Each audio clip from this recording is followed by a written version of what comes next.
In this short video, I'm going to go over a theme. It's something we'll be talking about a lot in this class. So, let's talk about what theme is and what it isn't. I like to say it's a main idea, but there's a little more to it than that.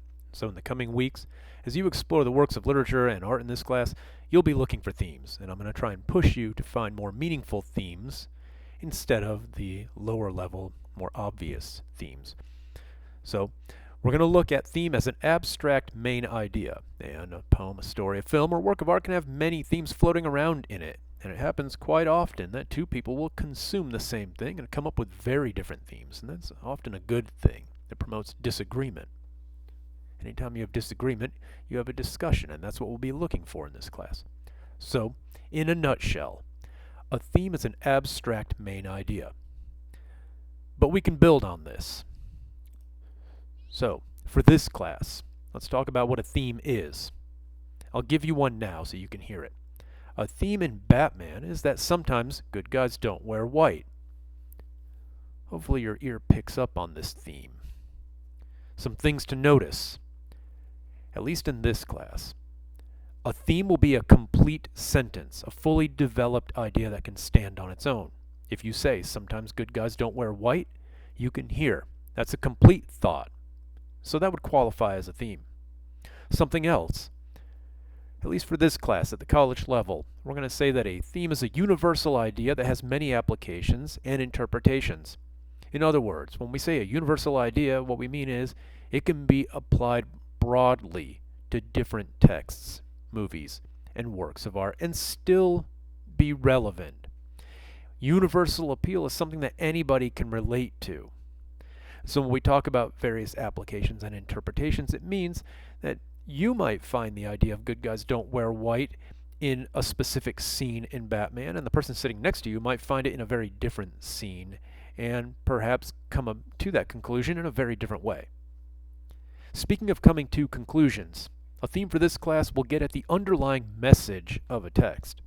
And it's that word message that's really important. We're not looking for the obvious, like what happens throughout the plot. We're looking for what the text is trying to say about society, or what type of moral idea it's trying to convey to us. And so, we're looking for what the text says between the lines, what isn't exactly obvious. And, as I mentioned a moment ago, it will likely inspire debate and disagreement, because you might come away from a text with a very negative theme or impression of it, and the person next to you might have a very positive one. And it's these types of disagreements that lead to more robust writing and thinking. Now let's talk about what a theme is not. So sometimes good guys don't wear white. Well, for one thing, it's not a single word and it's not a fragment. Single words and fragments are actually subjects, and there's a place for those in analysis, but we won't be using much of that in this class. Additionally, a theme wouldn't be limited only to the text in front of you, and we'll look at that in just a moment. Also, it wouldn't be something everybody agrees on. I mean, there's nothing wrong with agreement, and that will happen a lot. But if nobody would disagree, then likely you don't have a real theme. So, subject versus theme is something that I see a lot of people confusing. So a single word or a fragment, these would be subjects. And so you wouldn't want to tell me that the theme of a poem or a story that you read is love or disappointment. Those would be subjects. Love is just a subject, and it has universal appeal, universal application, but it doesn't really get at any underlying message. A single word can't be a message. It also really can't be much of a debate. Now, I would push you if you were to tell me that the theme of something you read in my class was love or disappointment, and tell you, well, what does it say about love? Or what does the text say about disappointment? Because that's how you would get at a theme. It's the moral idea expressed that revolves around love that we can maybe apply to our lives outside of the text. Here's some images of heavy metal albums, and instantly you could probably look at this and recognize we've got some Iron Maiden and Danzig and some other heavy metal stuff. And so even if you're not familiar with heavy metal music, I think if you look at these images, you could come up with the subject matter of these albums just based on what we see with all the skulls and the sort of violence and dramatic imagery. Now, coming up with subjects is pretty easy, especially at a glance. But you probably wouldn't be able to come up with the themes of these albums, even if you listen to them. You would likely have to open them up and read the liner notes and analyze them as if they were poetry to find themes. Because themes are abstract main ideas. They're things that are hidden between the lines that you have to consume the entirety of the text, process and think deeply about to find a universal application or interpretation.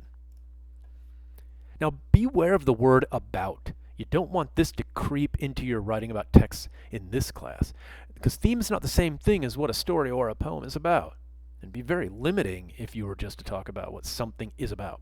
For example, Batman is about a masked crime fighter. Yep, sure is. Not a whole lot of debate there. It really is about a masked crime fighter. So that's not really a theme. That's just kind of what the movie is about. You might say the theme of Batman is that Bruce and Batman are alter egos we all have lurking inside of us. That's a complete sentence.